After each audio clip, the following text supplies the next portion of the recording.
All right. Welcome to another edition of Shabbat Lounge. This is Matt and Jake here, coming to you with Talking Torah, and this is week 26. And what's it about? It's about 8.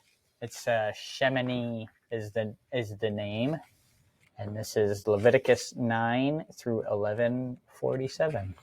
All right. Well, we appreciate you taking time to stop by, and we appreciate if you subscribe, if you like us, share this with people. And once again, we don't claim to be experts about anything, really anything at all, but we appreciate you taking a minute to be here, and we hope that we can point people to the Scripture, and we hope to help you search these things on your own. That's the point. Go to Scripture. So here we are at week 26, and we've got this concept here of what happens when fire falls from heaven due to strange fire. Strange fire, Jake. It's strange. Strange.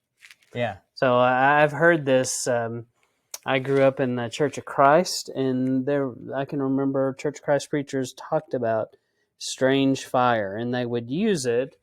They would preach on this particular chapter, interesting enough, from the pulpit on a Sunday morning.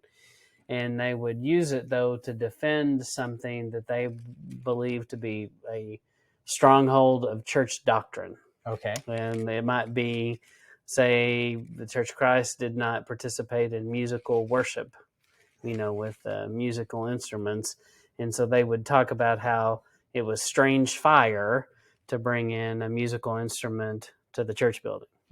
And so he would preach that using this text. Preach some damnation of those music makers. A little footloose in your little town. That's right. And then I can remember people would ask about, so isn't there like a harp? Or didn't it say something about there's harp or something? Like, oh, maybe that was used as a door stopper or something. I don't know. Anyway, so you may have heard this scripture, strange fire. You may have heard people using it for different things. But so this strange fire had to do. So, Jake, would you read this section of scripture here? Sure will.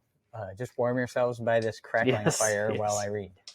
Then Nadab and Abihu, the sons of Aaron, which took his censer and put fire in it, put incense on it, and offered profane fire before Yah, which he had not commanded them. So fire went out from Yah and devoured them, and they died before Yahweh. So this fire, what do you think that means? This fire that they used, was it the wood that they used? How they lit it? I wonder what made it profaned. It's really hard to say. I mean, we don't get a whole lot of detail about it, but I guess initially and for a while now, I've just kind of thought that they didn't do it according to the command that they were supposed to be offering fire. And I've also thought perhaps it was this tied in with some kind of idol worship kind of thing. But yeah, it's hard to say because there's not a ton of information about what that really is. Yeah. Well, it is interesting. I do have some theories and some ideas about what is happening here, and I think we get a little bit more information. If I can go to the next one. There we go. So, why did they do this? Was it an act of rebellion, or was it a mistake, or was it something else? Well, so the whole rebellion thing, perhaps, but not necessarily. And I just go with the when the ark was tipping, and the guy catches it, and so that wasn't a rebellious thing, but it was something he still had to pay consequence for. Mm-hmm.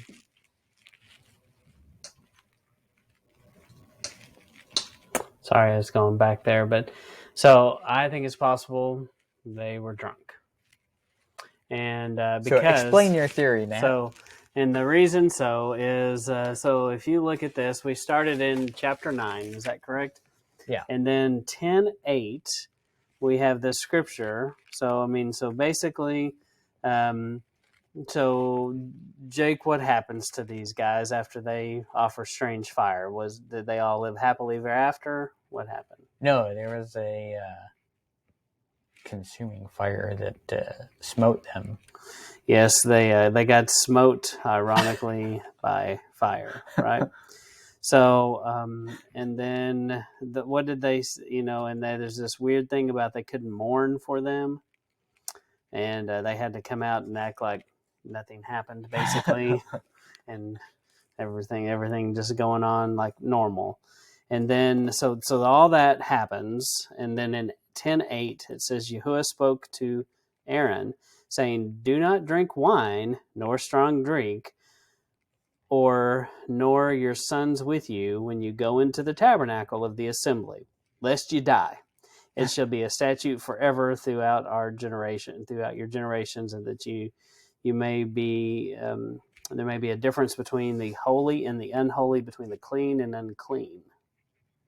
So it's strange that comes right after this situation. Yeah, and it makes sense to me that maybe that's what happened. They got drunk and they're like, "Hey, I'll tell you what'll be good. We're gonna go in there and light that fire." And that's the last things it was like, "Hey man, hold my beer." Yeah. So, which is, just further proof that the people that we read about in this book, they're not that far apart from the humans that you and I know today. So, did some I know dumb things. a lot of people that play with fire when they're drunk. Yes. It wasn't a good idea back then, and definitely not a good idea today. But it doesn't come out and specifically say that that's what they did. But but that scripture being there, it's almost like he's like, "Well, I didn't think I had to tell you this, but apparently I do. Don't get drunk and try to do the things in the temple and the tabernacle." Right. So it just kind of makes sense to me that they might be connected. And I've heard other people speculate that as well. But anyway, it's something for you to research, check out. I can't say it's not a possibility. Yeah. Mm-hmm. So, yeah, and this is that verse. Yeah, so this is 10:8 that we just read. So, where he says, "Don't go get drunk." And then it's interesting too that he talks about knowing. So basically implying that when you're drunk, you can't always discern, which that kind of makes sense, and you may not be able to discern clean and unclean. Right. And you probably can't do a very good job of teaching your children when you're in this state either. Right. Not anything. They'll remember these lessons, but Yes. not for any good reason. So don't get drunk in tabernacle. So the other weird thing in here is, what do you think he tells these relatives that they can't really show any mourning? That he tells them specifically, don't go out and put sackcloth and ashes on your head. So to me, the first thing that kind of comes to mind on this for me is this was a righteous judgment by Yah, and don't be sad about it, because then you're kind of looking at his judgment as something bad or something. Maybe along those lines. Kind of, yeah. It's just business. Yeah. Yeah, wasn't personal. It's just had to be done. Yeah. Well. Yeah, that's interesting for sure to think about it that way. But yeah, it's definitely puzzling because Aaron had to be devastated. So, these are his sons, and it had to just be terrible to think that that his boys did this and what happened to them. Right. So, anyway. So if you have theories, put them in the comments. Yep. And so we talked about what he makes them do. Basically, they can't show And in here, would you read this? Sure. This goes into it. And Moses spoke to Aaron and to Eleazar and Ithamar, his sons who were left. Take the grain offering that remains of the offerings made by fire to Yahweh, and eat it without leaven beside the altar, for it is most holy. You shall eat it in a holy place, because it is your due and your son's due of the sacrifices made by fire to Yahweh. For so I have been commanded, the breast of the wave offering and the thigh of the heave offering you shall eat in a clean place, you, your sons, and your daughters with you, for they are your due and your sons' due, which are given from the sacrifices of peace offerings of the children of Israel. The thigh of the heave offering and the breast of the wave offering they shall bring with the offerings of fat made by fire to offer as a wave offering before Yahweh. And it shall be yours and your sons with you by a statute forever, as Yahweh has commanded. So it's kind of interesting. It's like they have to do some extra task now because of this. Some things were added maybe that they didn't have to do before. Don't you think that's kind of what this is implying? Maybe there's some new things here. It seems that way. So definitely an interesting thing there. And then you get into clean and unclean. So are these fish on here? Are those clean fish or unclean fish? They're definitely clean. Well, do they have fins? They have a tail, but do they have fins? And I don't see scales on them either. You got to use your imagination. Oh, okay. So they're just silhouettes. Oh, they're just cartoon fish. Yes. Don't read too much into it. They're not showing the details okay. of the fish. So, but clean, unclean, predatory birds, scavengers, unclean. And then, what about these? Has to chew the cud, has to have a split hoof. Like we talked about your crazy fish cartoons here, has to have fins and scales if it's a seafaring creature. No camel, no hair. Mm-hmm. I mean, I think they have those signs in the stores. No camel, no hair, no service. That's right. Well, the rabbit is in there because because it has characteristics of a mammal, and but yet they're gross. Don't eat them. Yeah. Even though in the Old West, apparently they did eat them, but they didn't always know, I guess, or didn't. Yeah, they didn't know. A lot of people eat the rabbits. Mm-hmm. They like them. Yeah. A lot of people grow them for meat. Yeah. A lot of homesteaders grow them for meat. Not a Torah keeper. Right. But be growing them for their poop. That's right. Fertilizer. And so in 10:16 here, it also talks about pouring out the blood in the tabernacle. We just read that. And then we got the clean and the unclean. And then I think we have a list, a chart. Chart. Pretty handy chart. Is there anything that stands out to you, or kind of go over this with us, Jake, about what can we eat and what can we not eat? What's food and not food? Because that's really what this scripture is talking about. Is, hey, people, this is food. This is not food. Right. That's a good point. That the other things have a purpose, but they're not food. Food isn't the purpose for the other things. So things like of the cow variety, things of the sheep and goat variety, things of the deer variety. Well, basically, they're ruminants. Yeah. Mm-hmm. Yeah, ruminant animals. They got to chew their cud, had to have split hoof, but interestingly, like a horse, yes, it doesn't chew its cud, and it doesn't have split hoof. Right. So it fails all around. Mm-hmm. But people eat that one too. Yeah. IKEA meatballs. Yes. Oh, gross. And definitely pigs, unclean. Everybody knows that one, I think. That one's not. Yeah. And then a rock hyrax. Some of these things I'm not sure. Don't eat rocks. Don't eat rocks. A camel is unclean. I think the most interesting one for clean animals is the giraffe. Yeah. Clean animal. Mm-hmm. Yeah. What about fish? What are the fish we can eat? The fish we can't eat? We kind of talked about it. Very simple. Fins and scales. Yep. Now, catfish is it? What is it? It's a skin haver. Yes. And unclean. And there's something else that you kind of notice about the skin havers versus the scale havers. The skin animals tend to be bottom dwellers and garbage feeders. Now, that's not necessarily the standard. The standard's fins and scales. But you'll find there's a bit of a tie in there. Yeah. What gets difficult, though, is things like a shark.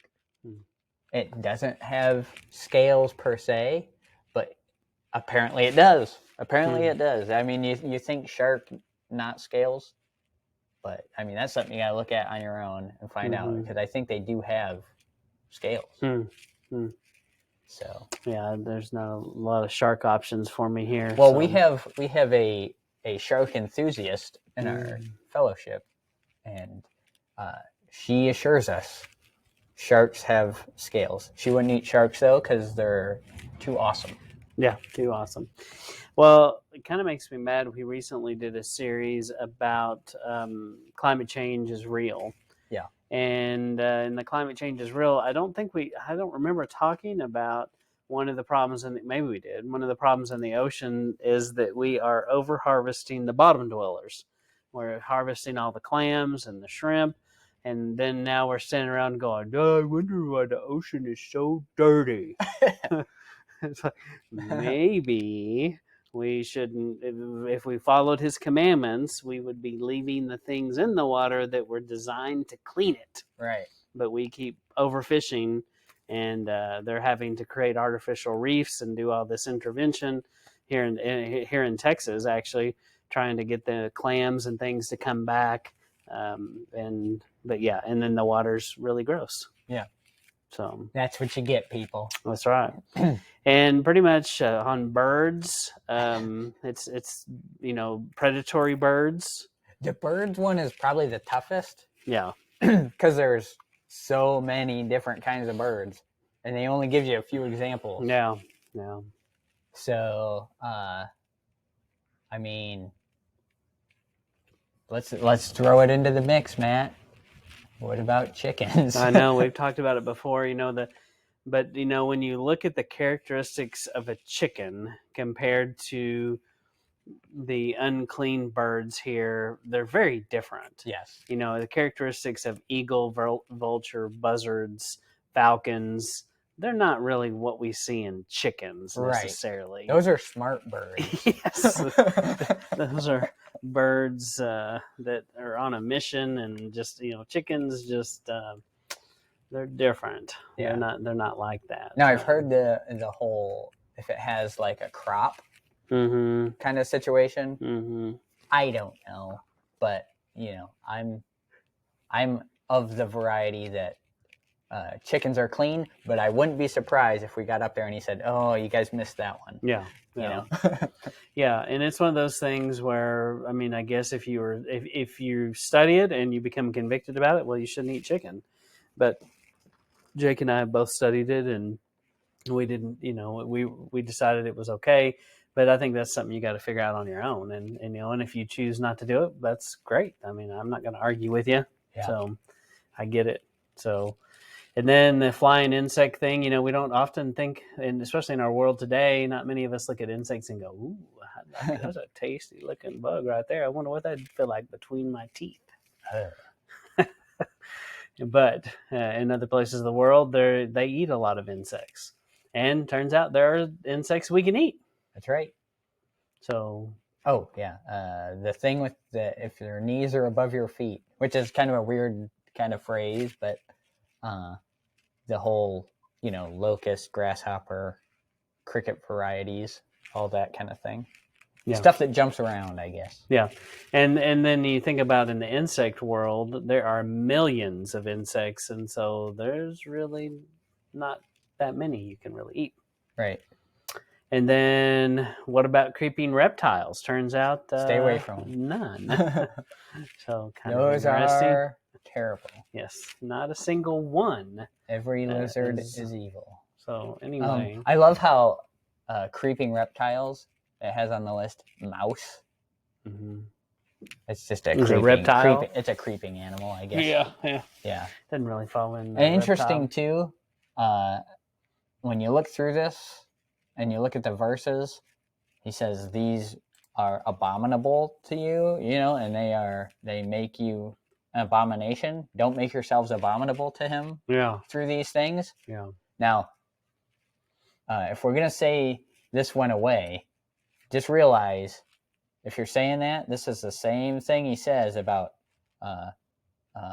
homosexuality and things like that. Mm-hmm. So, if he hates them both the same, why would he all of a sudden say one's all right now? Mm-hmm. It doesn't make sense to me. Mm-hmm.